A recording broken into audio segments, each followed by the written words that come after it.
네, 미국 증시 다양한 매크로 분석을 통해서 투자의 맥을 짚어보는 시간입니다. 정과구의 맥모닝 시작합니다. 86번가 정과구 대표 나오셨습니다. 안녕하십니까? 네, 안녕하십니까? 네, 안녕하십니까?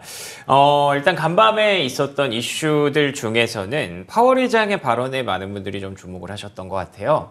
오늘은 사실 뭐 메인 이벤트는 아니라고 들었어요. 네, 이제 내일 발표될 발언들에 조금 더 주목이 된다고 들었는데 그 외에도 최근에 이제 FOMC 이후로 연준 위원들이 계속 조금씩 발언하고 있더라고요. FOMC 이후의 분위기와 연준 위원들의 어떤 뉘앙스가 좀 달라진 게 있었을지 좀 먼저 궁금합니다. 네, FOMC 회의가 최근에 있었잖아요. 예.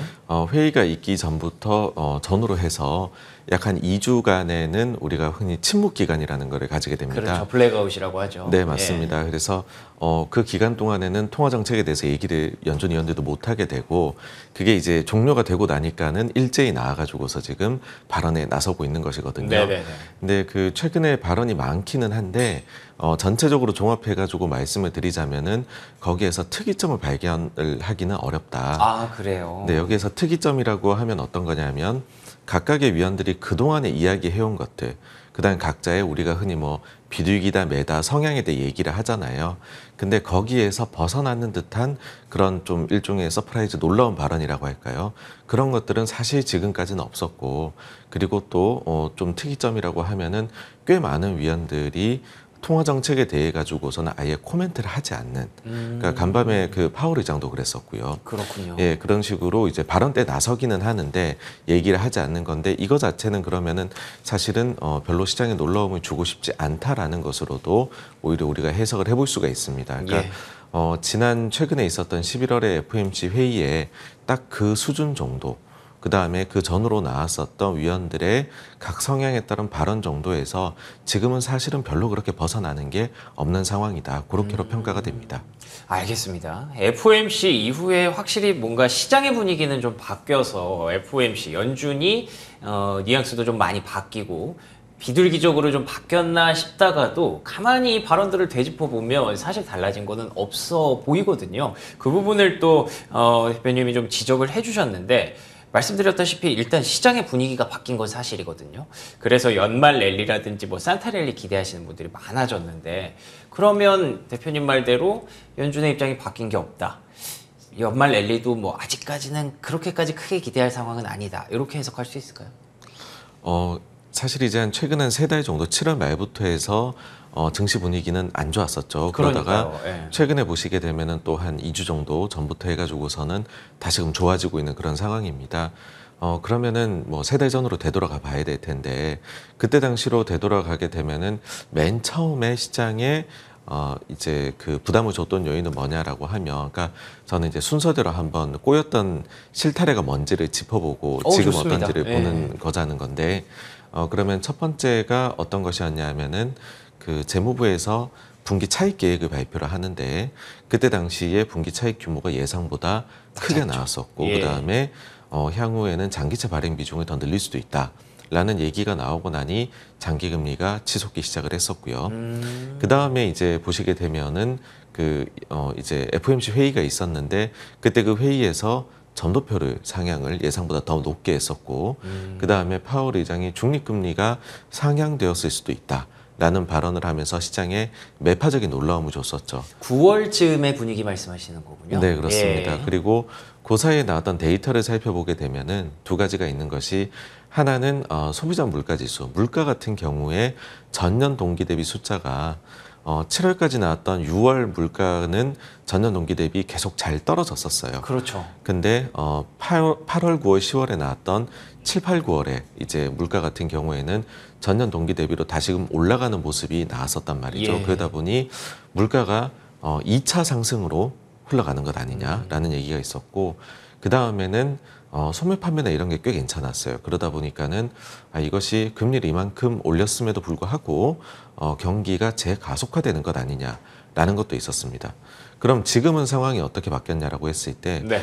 딱 3개월이 지나가지고서 재무부의 분기 자금 조달 계획이 새롭게 발표가 됐는데 이번에 나온 걸 보니까는 지난번에 이번 분기 예상했던 것 대비해서 차입해야 될 규모가 10%가 줄어든 거죠. 그렇죠. 예, 거기에다가 지금 만기별로 봤을 때에도 장기물에 대해 가지고서 발행이 많지 않겠냐 했는데 20년물을 아예 건드리지도 않았어요. 그러니까 오히려 예상보다 장기물 발행이 적었던 거죠. 예견된 게. 예. 뭐 뒤에서도 지금 10년물 입찰이나 이런 거 말씀을 드리겠지만 네네. 그러다 보니까는 금리는 장기 금리는 내려오기 시작을 했고 파월 의장 같은 경우에는 사실 이제 연준 위원들이 11월 회의를 앞두고서 시중금리가 올라간 것이 연준이 실제로 금리를 올린 것과 같은 효과를 낼 수도 있다는 식으로 해서 시중금리 올라간 것이 연준에는 비둘기적인 영향을 줄 수 있다라는 얘기를 했었고 기대를 갖고 있었죠. 네, 예. 그에 상응하는 발언들을 파월 의장은 사실 쏟아냈었습니다. 그러니까요. 예. 그러니까는 비둘기적인 FOMC가 나오니까 시장에서는 그전에는 매파였는데 이번에는 비둘기구나라고 하니까는 연준이 되게 매파적으로는 안 하려나 보다 네네. 였었고 그럼 이제 남은 거는 뭐냐라고 하게 되면은 앞서 말씀드렸던 하나가 물가입니다. 물가 같은 경우에 다음 주에 나오게 되는데 근데 지금 물가가 예상되는 거는 이제 드디어 3개월 동안 전년 동기 대비 다시 올라갔었다고 말씀드렸잖아요. 근데 이게 다시 이제 내려가는 구간에 들어가게 됩니다. 그러니까 이게 기저효과 때문에 하반기에 원래 좀 올라가게 예견이 돼 있었는데 예. 사실 그럼에도 불구하고 우리가 너무 높은 물가를 봤었기 때문에 조금만 올라가도 많이 놀라는 거죠. 근데 예를 들어 CPI 같은 경우에는 3.7%까지 다시 올라갔었는데 이게 뭐 3.2% 이렇게까지로 떨어질 걸로 보여요. 그렇게 되면은 시장에서는 또 좀 안도감을 가지지 않을까. 마침 또 최근에 유가가 많이 빠졌으니까 그러게요. 그런 게 있고 그 다음에 소매 판매 같은 경우에도 지금 이제 뭐 학자금 대출의 상환 압박이라든지 그런 것들 때문에 민간에서 사실 나오는 데이터들 그 다음에 카드사나 뭐 마스터카드나 이런 데에서 아니면은 뱅크 오브 아메리카에서 얘기하는 걸로는 이거는 꺾였다라는 거죠. 소비가 지금. 하더라고요. 예. 그렇게 되면은 소비도 또 뭐 그렇게 뜨겁게는 안 나온다라고 해버리면은 그러면은 우리가 생각해 볼 수 있는 거는 경기 재가속화론도 접어야 되지 않겠느냐. 그러면은 사실 지난 3달간 시장에 괴롭혔던 요인들이 한 번에 다 사라지는 거거든요. 그러네요. 그래서 지금 그런 과정을 겪고 있다라고 생각을 합니다. 그렇죠. 사실 처음으로 되돌아가면 이제 물가가 너무 급등하다 보니까 우리가 금리를 걱정하고 결국 경기를 걱정하면서 지금 이렇게 계속 안 좋은 그런 로직으로 전달이 됐었는데 지금 다시 물가와 금리와 경기에 대해서 어느 정도 퍼즐이 맞춰지고 나니까 다시 돌고 돌아서 물가가 그럼 최근에 어떤 정체 상태를 뚫고 다시 아래쪽으로 내려갈 수 있느냐, 여기서부터 다시 시작해야 된다는 말씀. 결국에는 낙폭이 좀 컸던 걸 메우는 과정은 있겠지만 증시가 지금 더 레벨업을 하려면 물가가 더 떨어져야 된다라고도 해석을 할 수가 있겠네요. 근데 뭐 얘기하시다가 이제 국채 입찰 얘기를 하셨잖아요. 그 얘기 나온 김에 그 얘기를 좀 먼저 해볼게요. 이 최근에 계속해서 10년물, 30년물, 3년물 이렇게 국채 입찰을 하고 있는 걸로 알고 있는데 이 최근의 흐름 한번 짚어주시고 시장의 영향력도 한번 언급해 주시면 좋을 것 같습니다. 네, 그러니까는 국채가 발행이 많이 되지 않겠느냐. 그러면은 금리가 물량이 많이 쏟아져 나오니까는 채권 가격이 약세를 보여서 금리가 떨어지고. 올라가 버리지 않겠느냐. 그쵸. 이런 이제 걱정들을 많이 하셨는데 예. 근데 일단 사실 답안지는 나왔어요. 왜냐하면 분기 자금 조달 계획이 다 발표가 됐기 때문에 먼저 나왔으니까. 네, 그렇습니다. 예. 거기에서 이미 한번 시장은 반응을 했었고 그렇지만은 우리가 답지를 봤지만 실제로 거기에 적어 나가는 걸 또 보고 싶은 거잖아요. 그게 이제 이번 주에 이뤄지는 거거든요. 그제 같은 경우에는 3년물 입찰이 있었고 그다음 간밤에는 10년물이 있었고 그쵸. 내일은 그러니까 오늘 밤에는 이제 30년물이 있습니다. 그러다 보니까는 요걸 가지고서 실제로 시장 참여자들이 좀 적극적으로 사냐 아니면은 좀 약하냐 요거를 보는 건데 3년물은 응찰이 괜찮았습니다. 괜찮았고 요번에 10년물이 근데 일단은 뭐 가장 중요하거든요. 우리가 10년물이라는 그런 좀 그런 게 있잖아요. 10년이 가장 이제 많이 상징성이 얘기하니까. 있죠. 예. 예. 근데 요번 같은 경우에 보시면은 장중에 금리가 꽤 떨어졌는데 그 기준으로 봤었을 때에 아주 이제 별로 문제 없이 응찰이 요번에 됐습니다. 그러니까는 그렇군요. 예. 그게 나오고 난 이후에 보니까는 증시도 보면은 그게 나오기 전에 좀 빠지고 있었어요. 그러다가 10년물 결과가 생각보다 괜찮다라고 해버리니까는 이제 안도의 한숨을 좀 내셔도 되겠구나 하더니 시장이 보합 그 다음에 다시 기어코 이제 플러스로 전환이 되더라고요. 그걸 그렇죠. 보면서 네. 여전히 이걸 좀 보고 있구나인데 어쨌든 드리고자 하는 이야기는 뭐냐 하면은 요거는 이미 사실은 답안지가 나와 있다. 그리고 시장은 이미 이게 예상보다 적게 발행되는 걸로 해가지고서 여기에서 안도감을 느끼고 있다라는 말씀을 드리고 싶어요. 그래서 요거는 사실은 시장에 이제는 부정적인 영향을 줄 이슈는 아닌 것 같다. 그렇게로 생각을 합니다. 다행이네요. 불과 2주 전만 해도 시장이 되게 당연한 부분들이 있었어요. 당연히 금리는 올라가고 있었고 당연히 유가도 올라가면서 시장은 당연히 압박을 받는 그런 흐름이었는데 2주 사이에 정말 많은 분위기는 좀 바뀌었습니다. 특별한 트리거가 없는 것 같은데 금리가 떨어져 있고요. 특별한 이유가 없는 것 같은데 유가가 하락하고 있더라고요. 이게 뭐 전반적으로 매크로 환경이 개선되는 과정에서 일어나는 투자 심리의 변화라고도 우리가 좀 해석할 수 있을 것 같아서 채권 금리에 대해서는 일단은 한숨을 좀 덜었다라고 판단을 하고 있습니다. 그치만 그렇다고 해서 뭐 연준이 당장 금리를 내려준다는 건 아니잖아요. 하이어 for 롱거라는 얘기를 계속 하고 있기 때문에 고금리가 좀 지속될 경우에 우리가 주의해야 할 그런 부분들이 분명히 좀 있을 것 같아요. 예를 들면 위워크가 파산을 했더라고요. 이런 분위기들 저희가 어떻게 투자 전략에 좀 녹여야 될까요? 네, 금리를 많이 이제 사실 긴축을 많이 했어요. 예, 그렇죠. 긴축을 많이 했는데 이 긴축이라는 거는 실시간으로 바로바로 그 영향력이 100% 전달되는 게 아니라 그렇죠. 예, 시차를 두게 되잖아요. 그래서 이 시차가 근데 그러면 어느 정도냐? 뭐 이게 한 개 분기 후행이냐, 두 개 분기 후행이냐, 사실 그걸 정확히 알기는 어렵다라는 거죠. 그리고 그 강도라는 것도 어느 정도냐라고 했을 때 사실 지금은 과거에는 금리만 움직였지만은 요즘에는 중앙은행들이 단순히 금리만 움직이는 게 아니라 뭐 QE, QT 같이 자산을 샀다가 요거를 줄여 나갔다는 것도 있고 말로써 하는 그런 포워드 가이던스 같은 것들도 이제 정책 수단으로 활용을 하잖아요. 그러다 보니 본인들이 실제로 한 것이 정말로 딱 어느 정도까지의 영향을 주는지에 대해서는 사실은 정확하게는 평가가 나오질 않습니다. 그러니까 이거는 현실에서 보는 거예요. 자기들도 해놓고 한 달, 두 달, 이 정도의 영향이 오는구나 이런 거를 보면서 가는 거거든요. 근데 지금 보게 되면은 금리 많이 올려놨고 이게 약한 고리, 그러니까는 뭐 이제 취약한 그런 쪽에서는 제일 먼저 반응이 오게 되겠죠. 사실 이제 똑같은 공유 오피스 비즈니스를 하는 쪽에서도 그 내에서도 위워크의 비즈니스가 가장 위험을 이제 가장 위험한 그렇죠. 그러니까 여기는 이제 보유를 하는 게 많다 보니까 상업용이고 또 그런 게 많으니까. 네, 종류도 그렇고요. 그래서 위험한 쪽인데 이런 쪽은 이제 결국에는 못 버티고서는 파산을 해버리는 사태도 나타나는 건데 근데 전체적으로 봤었을 때는 어떠하냐라고 했었을 때는 그러면은 이게 제일 문제가 되는 거는 사실 감내 가능한 수준 정도에서 흘러가는 거는 문제가 없거든요. 예. 근데 이게 너무 좀 이제 문제가 좀 과도하게 가게 되면 금융권들이 어떤 태도를 보이냐 하면은 이제는 뭐 우량한 것과 비우량한 거를 가리지 않고서는 대출 태도를 전부 다 너무나도 보수적으로 바꿔버리는 거죠. 그러면은 실제로는 이거는 자금의 조달을 평시 같으면 할 수 있는 기업인데 단순히 그때 당시에 분위기 때문에 타이트해진 분위기 때문에 못 해가지고서 문제가 생길 수도 있거든요. 그렇죠. 그거를 볼 때 우리는 뭘 보냐 하면은 슬루스라고 해가지고서 대출 최고위직에서 관련해가지고서 이제 설문조사를 하는 게 있어요. 이게 분기에 한 번씩 나오는데 최근에 그 결과가 나왔습니다.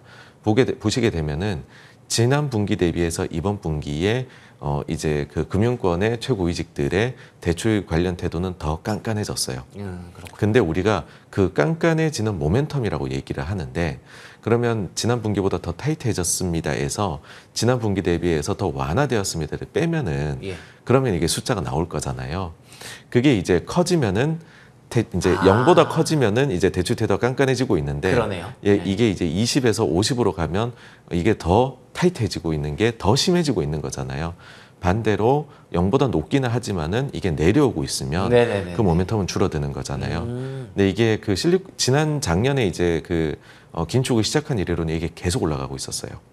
그래가지고서 0 위에서 계속 올라가고 있다가 가장 최근에 나온 거는 이제 50%에서 33%로 떨어졌거든요. 그러네요. 그러니까는 연준에서 지금 우리가 거의 이제 금리를 올리는 거는 멈출 수도 있어라고 하는 게 결론적으로는 이게 반영이 대출 태도에서도 되고 있고 이거는 사실은 너무 이제 긴축해가지고서 필요 이상으로 경기를 주기 위험은 좀 피해가려고 노력하는 게 여기저기서 관측이 되는 것 같습니다. 좋습니다. 뭐 많은 사람들이 아직 연준이 명확하게 이 금리 인상이 끝났다라고 얘기는 하지 않았지만 정말 많은 사람들이 그 정도 고점은 지나왔나 보다, 최악의 순간은 지나왔나 보다라는 컨센서스를 다 가져가다 보니까 증시에도 좀 긍정적으로 반영이 되고 있는 것 같습니다. 꼭 정말 최악의 순간이 지나왔으면 좋겠네요.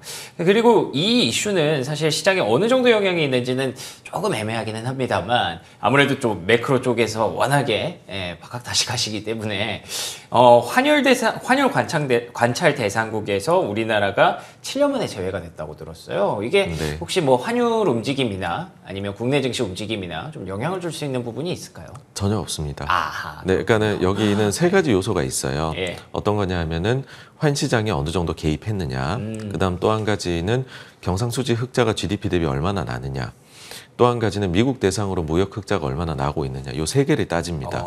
요 세 가지를 전부 다 과도하게 하게 되면은 그러면 이게 이제 지정이 되는 거고요. 예. 두 가지가 과도하다라고 해버리면 관찰 대상국에 올라가는 거고 그렇구나. 한 가지만 과도하다라고 해버리면은 아무것도 아닌 게 됩니다.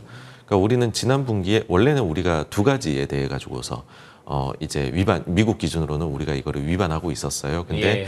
그게 지지난 분기에 한 가지 위반으로 내려왔고 지난 분기도 한 가지 위반이 되다 보니까는 이번에 그 관찰 대상국에서 제외를 한 건데. 그렇군요. 근데 그러면 우리가 지금 위반이 제외된 게 뭐냐? 예. 라고 하면은 경상수지 흑자가 줄어들었습니다.